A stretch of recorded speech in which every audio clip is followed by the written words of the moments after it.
So, Roger Clemens was arraigned in federal court this week. He said he's not guilty of perjury, of lying to Congress. I've never taken steroids or HGH. The stakes are high. He's facing jail time, but he's sticking with the same story he's had for the last few years. I've never.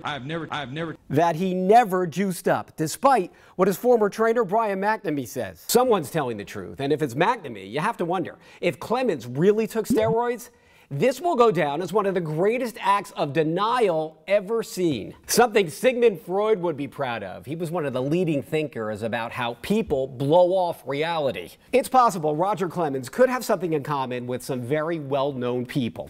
People who have failed to accept something despite overwhelming evidence. People like that guy Ahmadinejad in Iran. He denies the Holocaust ever happened.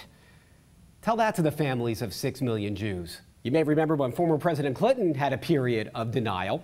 I did not have sexual relations with that woman. And so did former President Bush in those days after Hurricane Katrina. Brownie, you're doing a heck of a job. Denying or not looking at a situation with both eyes wide open can make you look stupid, like a fool.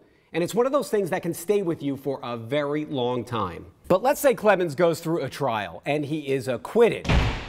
Do you really think the public's perception of him will change? Does he really think a not guilty verdict will wipe away all those Roger Clemens jokes? Roger Clemens, along with other baseball players, took Viagra. And that raises a question I'm sure many of you have not been asking.